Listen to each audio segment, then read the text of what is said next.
Hi అండి. అందరికీ శుభోదయం. చక్కగా పనులలో నిమగ్నమైపోయారా? ఓకే. ఈ టైం తీసి వాచ్ చేస్తున్నందుకు thank you so much. And work life బ్యాలెన్స్లో ఇవాళ మన టాపిక్ లాస్ట్కి వచ్చేసింది. అండ్ అది మీరు ఏంటో గెస్ చేసి ఉండొచ్చు. కమ్యూనికేషన్లో ఫీడ్బ్యాక్. యా, ఫీడ్బ్యాక్ ఇవ్వడం అనేది చాలా చాలా ఇంపార్టెంట్. సో నా వీడియో స్టార్ట్ కూడా చేయకముందే మిమ్మల్ని ఫీడ్బ్యాక్ ఇవ్వమని రిక్వెస్ట్ పెట్టేస్తున్నాను, మళ్ళీ లాస్ట్ గుర్తుంటుందో లేదా అని.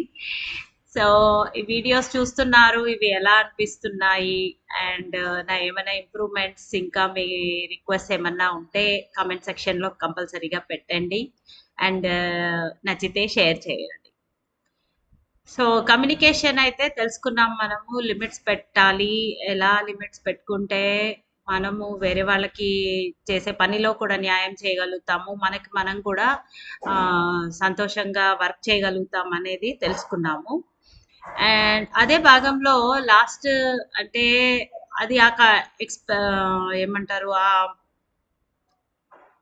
ఎక్స్పెక్టేషన్, మనం అనుకున్నది ఎదుటి వాళ్ళు అనుకున్నది కూడా రెండు సేమ్ అని తెలియాలి అంటే మనం ఫీడ్బ్యాక్ అడగాలి. సో వర్క్లో అనుకోండి, మేనేజర్స్ ఉంటారు, బాసెస్ ఉంటారు, సూపర్ బాసెస్ ఉంటారు, వాళ్ళందరూ కూడా ఆ, ఏదో ఒక రకంగా మనకి ఫీడ్బ్యాక్ ఇస్తారు. కానీ మన ఇమీడియట్ మేనేజర్ ఎవరైతే ఉంటారో, నెలకోసారో 3 నెలలకోసారో కంపల్సరీ ఫీడ్బ్యాక్ తీసుకోవాలి మనం. మన ఆర్గనైజేషన్కి ఉన్న విలువలు, మన విలువలు అవి మ్యాచ్ అవుతున్నాయా? అవి మ్యాచ్ అయితే చాలా మంచిది. ఎందుకంటే అదే డైరెక్షన్లో అందరూ పనిచేస్తే మొమెంటం అంటే స్పీడ్ అనేది ఎక్కువ పెరుగుతుంది, వర్క్ అనేది కూడా చాలా ఫాస్ట్గా జరుగుతుంది.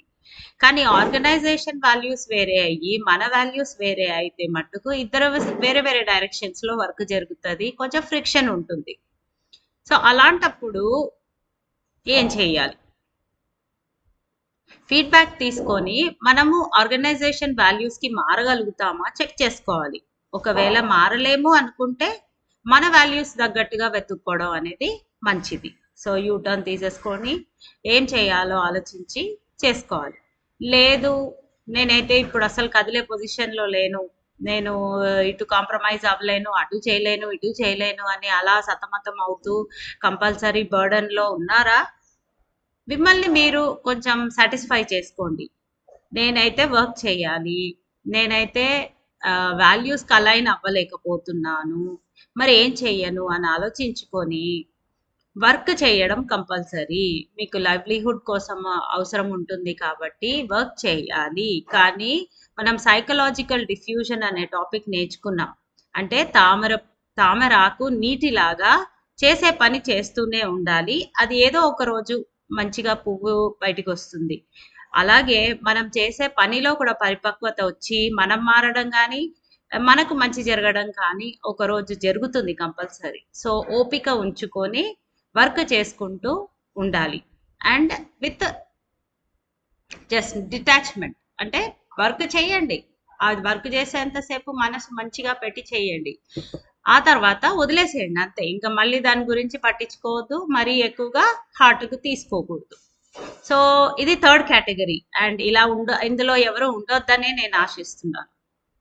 సో వర్క్ ప్లేస్కి వచ్చేసరికి ఇలా ఉంటుంది. మరి ఇంట్లో సంగతి ఏంటి? ఇంట్లో కూడా మనకి ఫీడ్బ్యాక్ అవసరం.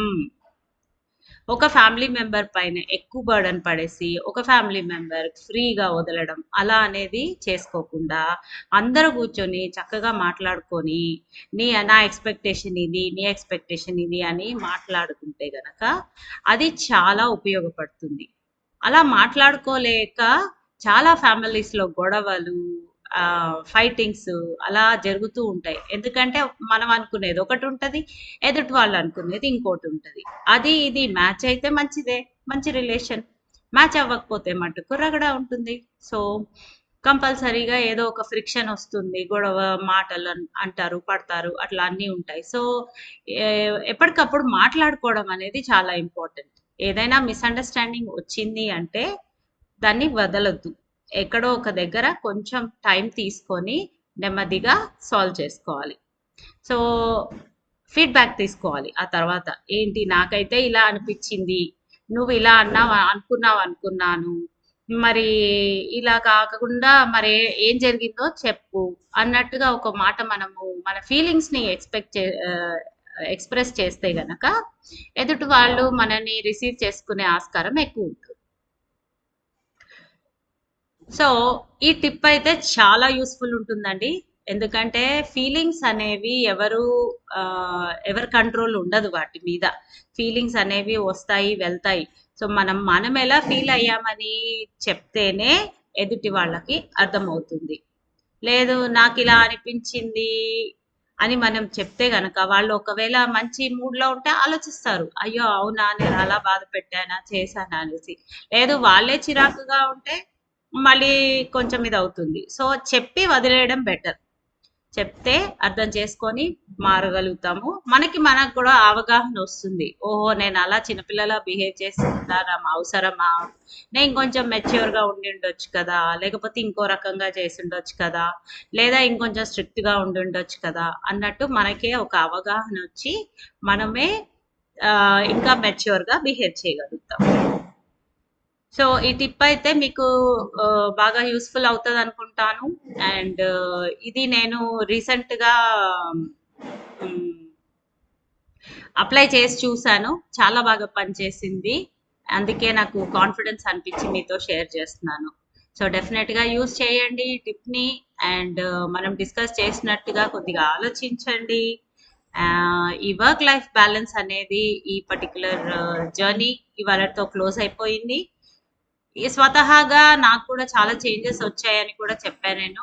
అలా అది కంటిన్యూ అవ్వాలని తప్పకుండా కోరుకుంటున్నాను. మీరు కూడా పాజిటివ్ డైరెక్షన్‌లో మూవ్ అవ్వాలని ఆశిస్తూ థ్యాంక్ యూ అండి. Subscribe to my channel and share the video if you like it. Have a good day.